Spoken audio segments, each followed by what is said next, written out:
Good morning students. આજે આપણે ઇંગ્લિશમાં એપ્લિકેશનનો અભ્યાસ કરવા જઈ રહ્યા છે. તો તમારા એક્ઝામમાં એપ્લિકેશનનો આવી રીતે એક સબ્જેક્ટ આપેલો હશે, એના પરથી તમારે સબ્જેક્ટ પરથી તમારે એપ્લિકેશનને લખવાની છે. તો તમારો સબ્જેક્ટ આપેલો છે, એમાં બે પ્રકારના એડ્રેસ આપેલા હશે, સેન્ડરનું અને રિસિપન્ટનું. એટલે કે જે એપ્લિકન્ટ છે, એપ્લિકેશન લખે છે તેનું, અને જેને લખે છે મેળવનાર છે તેનું. તો તમારા એપ્લિકેશનમાં જે સેન્ડર છે તેનું એડ્રેસ તમે જમણી અથવા નવી ફોર્મેટ પ્રમાણે ડાબી બાજુ બંને બાજુએ લખી શકો. મેં જમણી બાજુએ લખેલું છે, રમેશ મહેતા 3/B ઉજાલા ફેના society, Nirma cross road, Maninagar, Ahmedabad. હવે જ્યારે આ એડ્રેસ લખો છો ત્યારે કઈ બાબત ધ્યાનમાં રાખવાની છે કે તમારી આ જે લાઈન છે તે સીધી જ આવવી જોઈએ, આગળ ઝિગઝેગ કરવાનું નથી.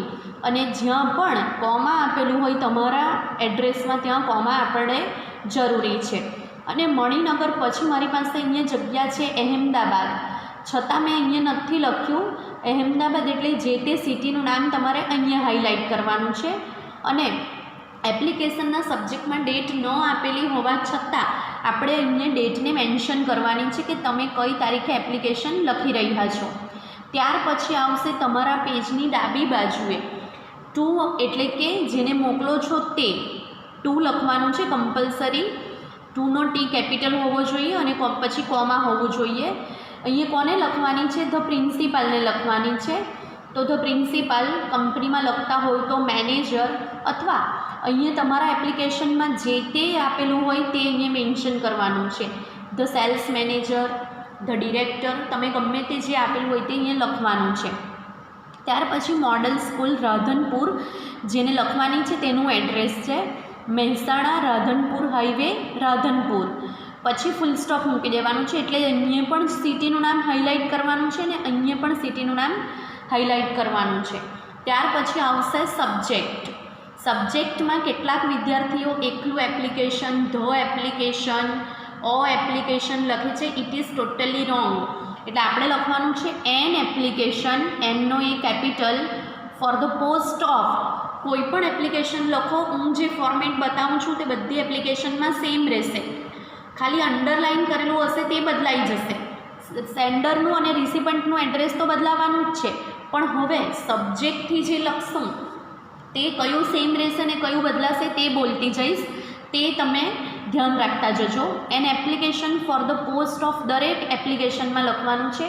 હવે આપણે અહીંયા ઇંગ્લિશ ટીચરની એપ્લિકેશન કરી રહ્યા છીએ, તો ઇંગ્લિશ ટીચર લખો. અકાઉન્ટન્ટની હોય તો એન અકાઉન્ટન્ટ, એન અકાઉન્ટ ટીચરની હોય તો એન અકાઉન્ટ ટીચર, કેમિસ્ટની હોય તો કેમિસ્ટની. એટલે જે તે એપ્લિકેશન તમને પરીક્ષામાં પૂછાયેલી હોય તે અહીંયા મેન્શન કરવાનું રહેશે.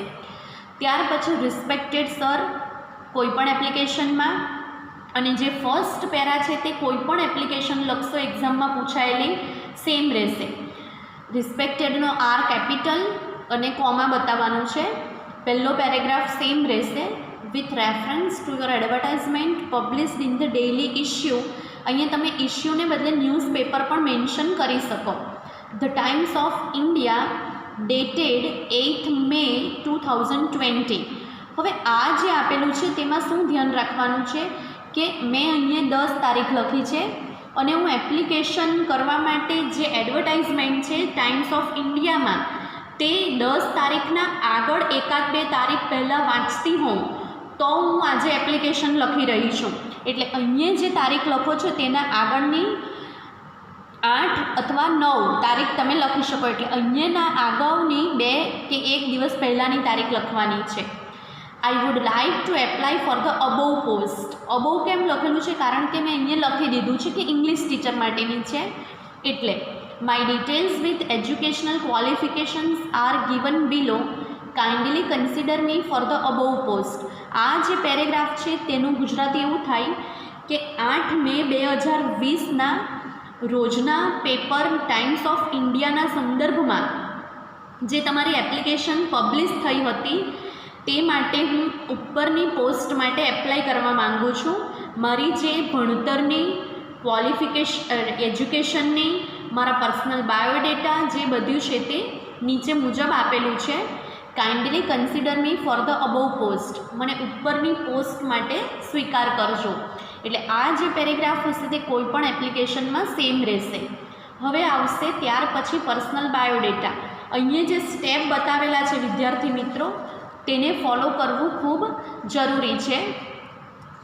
એટલે એપ્લિકેશનમાં પહેલું જોઈ લઈએ તો સેન્ડરનું એડ્રેસ, રિસિપન્ટનું એડ્રેસ, સબ્જેક્ટ, મેઇન પેરેગ્રાફ એટલે સ્ટાર્ટિંગ પેરેગ્રાફ, ત્યાર પછી આવશે પર્સનલ બાયોડેટા. હવે જ્યારે પર્સનલ બાયોડેટા લખો છો ત્યારે કઈ કઈ માહિતી ધ્યાનમાં રાખવાની છે તે સમજીએ આપણે. તમારે પર્સનલ બાયોડેટા માટે આટલી માહિતી જરૂરી છે: name, address, birth date, gender, marital status, mother tongue, languages known, hobbies અને નેશનાલિટી.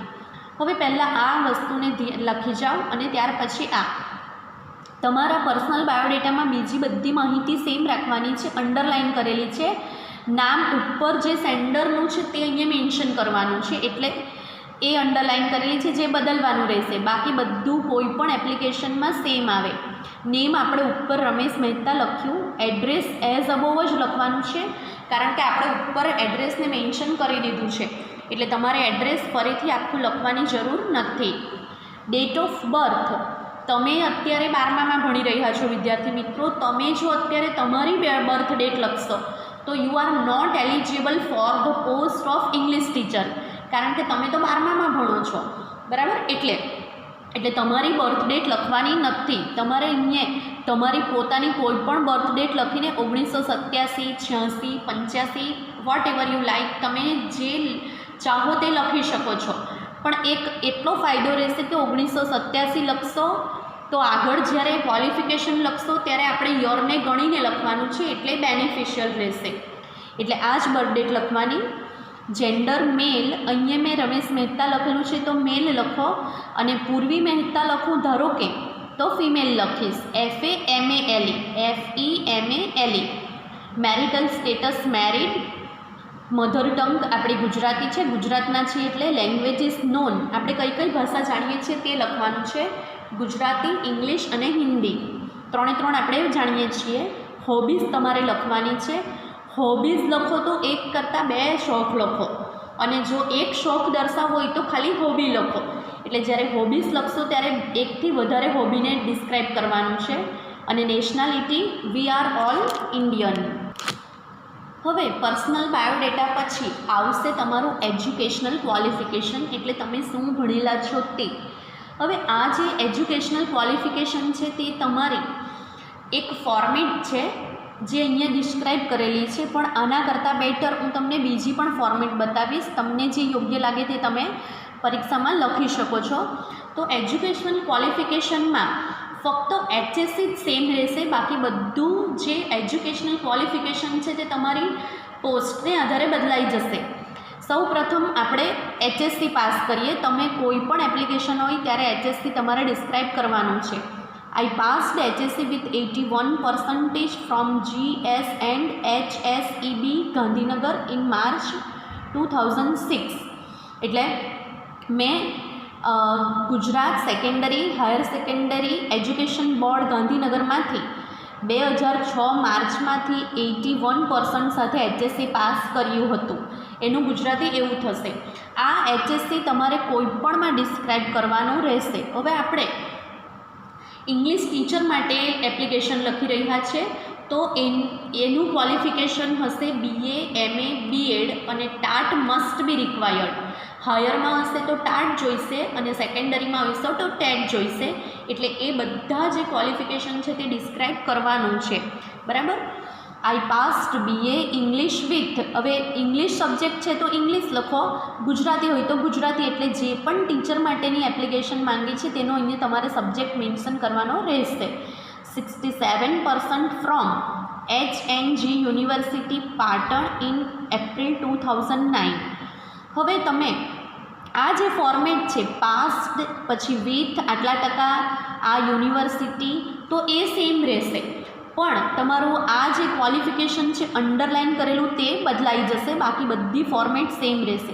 હવે મેં અહીંયા HNG યુનિવર્સિટી પાટણ લખ્યું છે તમે અહીંયા આપણી VNSGU યુનિવર્સિટી એટલે વીર નર્મદ સાઉથ ગુજરાત યુનિવર્સિટી સુરત પણ લખી શકો, MS યુનિવર્સિટી બરોડા પણ લખી શકો. હવે આઈ પાસ્ડ ત્યાર પછી MAનું ડિસ્ક્રાઇબ કરવાનું છે. આટલા ટકા સાથે આ યુનિવર્સિટીમાંથી અને આટલા વર્ષમાં આઈ પાસ્ડ B.Ed. કોઈ પણ ટીચર માટે B.Ed. કમ્પલસરી છે, બરાબર. એટલે I passed B.Ed. With 85 from આ યુનિવર્સિટી આટલા વર્ષમાં, અને passed TAT with 75% from state examination board Gandhinagar in May 2030. આ એક ફોર્મેટ છે, પણ હું વધારે પ્રિફરેબલ આ ફોર્મેટને કરું છું, મેં બનાવી છે તેને જોઈ લઈએ. પહેલાં આપણે લખવાનું છે એક્ઝામ, એક ટેબલ બનાવવાનું છે એક્ઝામ રિઝલ્ટ યર યુનિવર્સિટી અથવા બોર્ડ, કારણ કે આપણે ફર્ધર જ 12મા પછીની જે હશે કોઈ પણ હાયર સ્ટડી તે યુનિવર્સિટી લાગશે અને 12થનું તમારું બોર્ડ લાગશે. હવે લખેલું છે પહેલું HSC, કેટલા રિઝલ્ટ એટલે તમે અહીંયા HSCમાં તમારા ટકા આવે એને મેન્શન કરવાના છે. કયા યરમાં? તો 2005. હવે આગળ આપણે 1987 લખેલું હતું, તો 1987 પછી તમારે 17 વર્ષ હશો ત્યારે તમે 12મું પૂરું કરેલું હશે તે ગોખીને 17 વર્ષને ગોખી જ કાઢવાનું, એટલે 2005 આવશે 87 પછી. અને આપણું Gujarat secondary higher secondary education board, બરાબર. એટલે આ ફોર્મેટ લખવાની છે, વધારે પ્રિફરેબલ આ છે. તમને પહેલી યોગ્ય લાગતી હોય તો પણ ચાલશે. સેકન્ડ છે આ મેં જે બ્રેકેટમાં લખ્યા છે તેના યર મેન્શન કર્યા છે 3-2-2, બરાબર. એ હું સમજાવતી જાઉં. બીજું છે BA વિથ ઇંગ્લિશ, આપણે ઇંગ્લિશ ટીચરની કરીએ છીએ એટલે તમારો આપણે જ્યારે ફર્ધર સ્ટડી માટે જઈએ ત્યારે આપણને first class, second class, pass class, distinction એવું આવે, તો તમે ક્લાસ પણ લખી શકો અને ટકા પણ મેન્શન કરી શકો. મેં અહીંયા ક્લાસ લખેલું છે ફર્સ્ટ ક્લાસ. ઇંગ્લિશમાં BA તમારું 3 વર્ષનું આવે એટલે 5થી લઈને 3 એટલે 8, અને VNSGU યુનિવર્સિટી ડિસ્ક્રાઇબ કરેલી છે. ત્યાર પછી MA એટલે માસ્ટર તમારું 2 વર્ષનું આવે એટલે 8થી પછી 2010 અને યુનિવર્સિટી. ત્યાર પછી B.Ed. હવે 2 વર્ષનું થઈ ગયું છે મિત્રો, એટલે આપણે 2 વર્ષ લખશું. B.Ed.ના પણ 85% લખેલા છે, તમે ડિસ્ટિંક્શન પણ લખી શકો 10થી 12, એટલે 2 વર્ષનું ગણીને 12, અને VNSGU યુનિવર્સિટી. હવે જ્યારે હાયરમાં ભણાવો છો ત્યારે ટાટ કમ્પલસરી છે. ટાટ એ તમે ગમે ત્યારે B.Ed. પછી પણ આપી શકો, એટલે 12 પછી 13, 14માં આપેલી હોય અહીંયા તમે 13 પણ લખી શકો, બરાબર. એ તરત જ આપવાની હોય છે એક્ઝામ એટલે. અને સ્ટેટ એક્ઝામ બોર્ડ આવે, એમાં યુનિવર્સિટી કે કંઈ લાગશે નહીં, એ આપણું ગુજરાત ગવર્મેન્ટ લે છે એટલા માટે. હવે એજ્યુકેશનલ ક્વોલિફિકેશન પછી આવશે તમારું એક્સપિરિયન્સ. આ જે ફોર્મેટ છે તેને સેમ રાખવાની છે. એક્સપિરિયન્સ ડિટેલ એટલે તમારો અનુભવ કેટલા વર્ષનો છે. હવે આમાં પણ આ અંડરલાઇન કરેલું છે તે જ બદલવાનું છે, બાકી આખી જે પૂર્ણ ચાલુ વર્તમાનમાં લખેલું છે તેને એમ જ રહેવા દેવાનું છે. I have been working as English ટીચરની કરો છો એટલે ઇંગ્લિશ ટીચર લખીશ. અકાઉન્ટન્ટની કરતી હોવા તો અકાઉન્ટન્ટ, કેમિસ્ટ તો કેમિસ્ટ, એવી રીતે અહીંયા લખવાનું છે, બદલી કાઢવાનું. ઇન આવવું જ જોઈએ, કઈ સંસ્થામાં કરો છો એટલે in Apollo international school Patan since 2013. હવે અહીંયા એટલું ધ્યાન રાખવાનું છે કે આગળ તમે જે સંસ્થા બતાવી છે તેના બદલે કોઈ બીજી સંસ્થાનું નામ લખવાનું છે. અને સિન્સ એટલે ક્યારથી સમયગાળો બતાવે છે 2013. અહીંયા જે વર્ષ પૂરું કરો છો ભણવાનું, 2013માં તમે ટાટ પટાવ્યું, 2014માં પતાવો તો એ અહીંયા યર મેન્શન કરી દેવાનું. એનો મતલબ એવો થશે કે 2013થી હું ઇંગ્લિશ ટીચર તરીકે અપોલોની ઇન્ટરનેશનલ સ્કૂલ પાટણમાં સર્વિસ કરી રહ્યો છું. તમારી અત્યારે જોબ ચાલુ છે, હેવ બીન વર્કિંગ એટલે. ત્યાર પછી આવશે એક્સપેક્ટેડ સેલરી, એટલે તમને સેલરી કેટલી જોઈએ, તમને કેટલી સેલરીની ડિમાન્ડ છે. હવે હું એક લોજિકલી એવું માનું છું કે જ્યારે આપણે એપ્લિકેશન લખીએ છીએ ત્યારે આપણે we can't demand for any salary at the application time. આપણે એપ્લિકેશનના સમયે કોઈ સેલરી નહીં માંગી શકીએ. ક્યારે મંગાઈ સેલરીની ડિમાન્ડ ક્યારે થાય તો જ્યારે ઇન્ટરવ્યૂ માટે જઈએ ત્યારે સેલરીની ડિમાન્ડ થાય. એટલે એપ્લિકેશન લખીએ છીએ એટલે આપણે લખશું એઝ પર ગવર્મેન્ટ નોર્મ્સ અથવા એઝ પર ગવર્મેન્ટ રૂલ્સ, ગવર્મેન્ટના નિયમોને આધારે. ત્યાર પછી આવશે રીઝન ફોર ચેન્જ.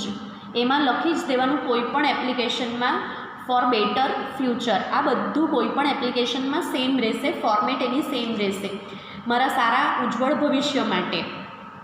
રેફરન્સીસ. હવે રેફરન્સીસ એટલે સંદર્ભ.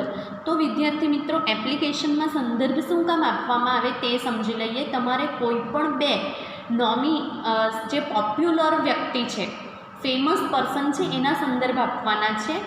તો એક સંદર્ભ એવો આપો કે તમે જે અત્યારે બતાવેલું છે એપ્લિકેશનમાં અત્યારે જ્યાં જોબ કરી રહ્યા છો તે વ્યક્તિનો આપો, અને બીજો એક કોઈ પણ તમે આપી શકો. હવે એટલા માટે સંદર્ભ આપવામાં આવે કે જે સંસ્થામાં હું જવા માગું છું, હું અત્યારે અપોલોમાં સર્વિસ કરી રહી છું, આપણે એપ્લિકેશનમાં એવું બતાવ્યું છે, અને મારે હવે જવું છે મહેસાણાની બીજી કોઈ સ્કૂલમાં. તો હું જે મહેસાણાની બીજી કોઈ સ્કૂલમાં જવા માગું છું જ્યાં હું અત્યારે એપ્લિકેશન લખી રહી છું, તો એ વ્યક્તિ મારા માટે અજાણી છે ને હું એ વ્યક્તિ માટે અજાણી છું. તો મારી ઇન્ફોર્મેશન લેવા એ જે આપણે રેફરન્સીસ આપશું, સંદર્ભ આપશું, તેને કોલ કરીને અથવા તેને કોન્ટેક્ટ કરીને એ આપણી ઓળખાણ મેળવી શકે, આપણી ઇન્ફોર્મેશન મેળવી શકે. એટલા માટે સંદર્ભ આપવામાં આવે. એટલે સંદર્ભમાં 4 વસ્તુ આવશે. પહેલાં જે તે વ્યક્તિનું નામ, ત્યાર પછી એનો હોદ્દો એટલે એ શું છે, અને એનું કાર્યક્ષેત્ર, એ ક્યાં જોબ કરે છે અત્યારે, અને જે તે સિટીનું નામ. મિસ્ટર પરિમલ જાડેજા પ્રિન્સિપલ છે અપોલો ઇન્ટરનેશનલ સ્કૂલમાં. મેં અહીંયા જે ડિસ્ક્રાઇબ કરેલું છે તે અહીંયા લખેલું છે, અને પાટણમાં. હવે અહીંયા તમે કોઈ પણ એક નામ, લોયર છે, ત્યાર પછી કોઈ પણ જજ છે, ડૉક્ટર છે, કોઈ પણ ઓફિસર છે, ચીફ ઓફિસર છે, બરાબર, નગરપાલિકાના કોઈ પણનું નામ આપી શકો. અહીંયા mister Sunil Chauhan, the chief officer, Ahmedabad municipality અને અહેમદાબાદ. હવે તમારો ક્લોઝિંગ પેરા આવશે લાસ્ટમાં, જે કોઈ પણ એપ્લિકેશનમાં સેમ રહેશે. I am sure if I am selected for the above post I will prove myself with hard work and honesty. હું તમને ખાતરી આપું છું કે જો મને આ પોસ્ટ માટે પસંદ કરવામાં આવે તો હું મારી જાતને ખૂબ જ સખત મહેનત અને પ્રામાણિકતાથી સાબિત કરીશ. I enclose here all the copies of my certificate. Enclose એટલે જોડવું, જોડાણ અથવા બિડાણ. હું અહીંયા મારા બધા સર્ટિફિકેટની કોપીઝને જોડી રહ્યો છું. થેન્કિંગ યુ. યોર ફેથફુલી લખવાનું આવશે, જે તમારા પેજની જમણી બાજુ જ રહેશે. રમેશ મહેતા ઉપર જે નામ ડિસ્ક્રાઇબ કર્યું છે તે તમારે લખવાનું છે. અને છેલ્લે આવશે ENCL એટલે એન્ક્લોઝર્સ, ટ્રુ કોપીઝ ઓફ. આપણે જ્યારે પણ કોઈ પણ અટેચ કરીએ છીએ સર્ટિફિકેટ ત્યારે આપણે ટ્રુ કોપી કરાવતા હોઈએ, એટલે ટ્રુ કોપીઝ ઓફ. અહીંયા તમે જે એપ્લિકેશનના એજ્યુકેશનલ ક્વોલિફિકેશનમાં ડિસ્ક્રાઇબ કરી છે જેટલું પણ પોસ્ટ, તમારી પોસ્ટ માટે જે પણ ભણતર માટે, તે અહીંયા બધાની માર્કશીટ અને આપણે સર્ટિફિકેટ આપવાના રહેશે. HSC marksheet, BA marksheet, MA marksheet, BEd marksheet, school leaving LC must, LC આપવાનું જ હોય. એક્સપિરિયન્સ સર્ટી, કારણ કે આપણે આગળ એક્સપિરિયન્સ બતાવેલો છે, કારણ કે એક્સપિરિયન્સ સર્ટી જ હોય, માર્કશીટ નથી લખવાની એની. અને ટાટ સર્ટિફિકેટ. એટલે આ તમારે છેલ્લે જે જોડાણ હશે તે તમે એજ્યુકેશનલ ક્વોલિફિકેશનમાં દર્શાવેલું છે તે આપણે બધી માર્કશીટ અને સર્ટિફિકેટનું જોડાણ છે આ. તો આ હતી તમારી એપ્લિકેશન. એટલે કયા કયા મુદ્દાઓને બદલવાના છે અને કયાને સેમ રહેવા દેવાના છે તે અંડરલાઇન કરેલી છે. I hope you all understand it very well. Thank you.